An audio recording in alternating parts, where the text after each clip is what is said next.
Boy, thank God Miami and Florida State are helping out this year because without them, the ACC would be in real trouble this year. Right now, those two programs are carrying the flag for the conference. And really, it boils down to the rest of the conference, or should I say, the majority of the rest of the conference is starting to drag things down. Week 4 was really strange across the conference. We saw one team have a marquee win in Miami, a few teams who some took care of business against teams that they should beat.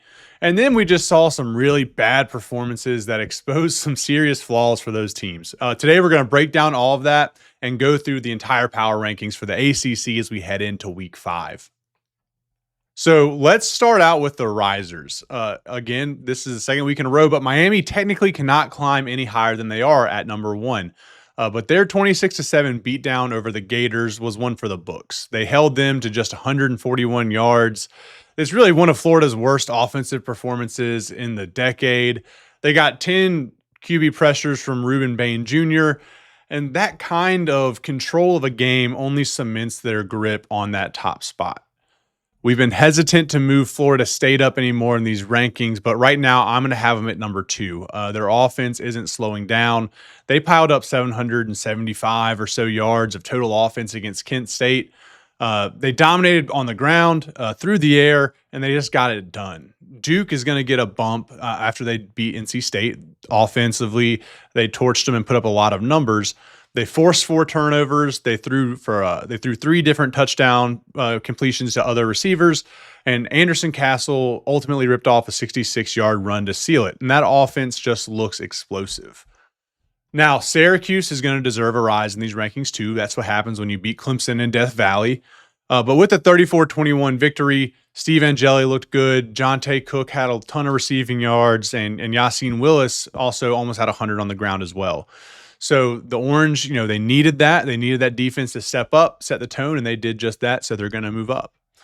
And then lastly, let's touch on Virginia. They looked really smooth. 590 total yards of offense against Samford, and just a beat down of a bad team. So that type of offensive efficiency doesn't just happen. Even against bad teams, they looked really good.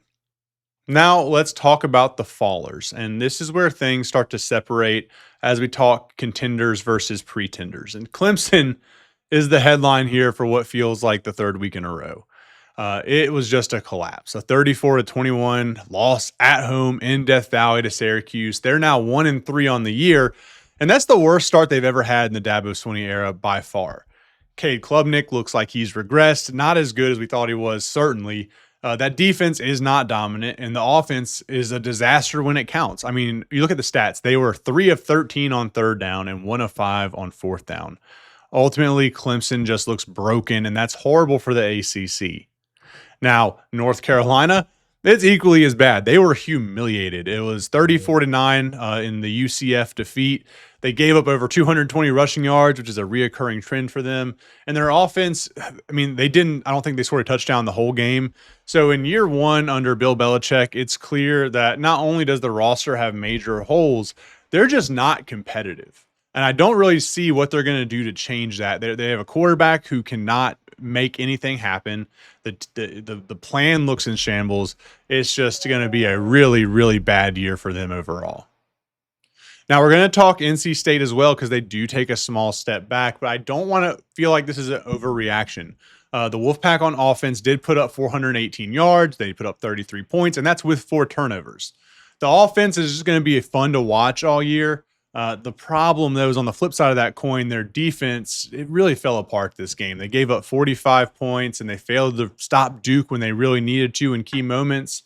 They fail. They're not out of the mix yet. They have more opportunities. I do want to talk about California here. After a 3-0 start, I was giving them some hype.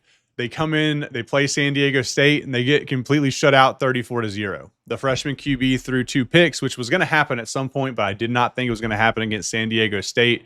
And suddenly that early hype seems a little hollow. Now, lastly, I do want to talk about SMU. They're just not delivering for the conference after they did last year.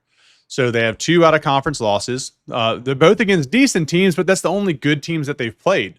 You look against TCU, They gave up 517 yards last week, and they just looked outclassed. And if you're supposed to be a team that's a CFP dark horse, that really shouldn't happen. And if they can't beat quality opponents moving forward, it's not just a problem for them. That's going to hurt the ACC's reputation overall. Okay, so with that, let's take a look at the full rankings and how they shake up across week 5. You're going to see in the graphics all of the teams right here, but let's break them into some tiers. Tier 1, as we talked about all year, is the legit CFP teams. And Miami stands alone here for me. They could be joined over the next couple of weeks, but right now they're 4-0, number 2 nationally. They just shut down Florida, like we talked about, and they're suffocating on defense and look very competent on offense. Right now, that's the only true playoff level team in this league based off of what I've seen. Again, some other teams can join them. And of those teams, they're going to be in tier 2, and those are the capable challengers. So it's going to be Georgia Tech, Florida State, and Louisville. This has kind of shrunk down a bit. Tech has passed every early test they've had. They're undefeated at 4-0, could certainly make a surge. Florida State's offense, like we talked about, is humming. Huge offensive week last week, and they looked really dangerous every time they touched the ball, really every time this year. Now, lastly, Louisville hasn't been tested yet. Let's be clear about that, but they've taken care of business with every opportunity they had, and they look like they belong in this group until they're proven otherwise, which we'll touch on a little bit later. Tier 3 are the wild cards. This is a group that could really have a ton of different possible outcomes, and it's going to range all the way from Duke at number 5 through Pitt at number 10. So, we've talked about Duke and NC State. Duke looks like they could be really fun to watch on offense. Defense has some problems. NC State's a really similar story, also very fun to watch, but defense has some issues. Virginia's rolling along right now after that NC State loss in week 2. Syracuse, we've talked about them pulling off the massive win. Maybe they're a little better and can deal with that schedule a little more than we thought. SMU has talent, but they can't close against good competition. That's going to have to change for them to even, ever consider moving up into like kind of that contender type discussion, even though they don't have a conference loss yet, to be fair. And then Pitt has a chance to shake some things up with a win against Louisville this week. And there are teams in there that could certainly climb, or they could crash depending on how they handle the next few weeks. We're going to learn a ton about this crew as we see a few more games get played out. Now, tier 4, we've called these the low ceiling teams all year. Boston College has been here pretty much throughout. Clemson's new to this group, and then Cal. So BC can grind out, some wins. They can get to a bowl, but they don't really have a ton of firepower. Clemson, again, shockingly is here. 1-3, a broken offense and a defense that can't save them. And then Cal, I don't know what to think about them anymore. I guess they'll settle here until we see some more truth on them over the next 2 weeks. And then tier 5 is just your non-competitive teams. So that's Virginia Tech, Carolina, Stanford, and Wake.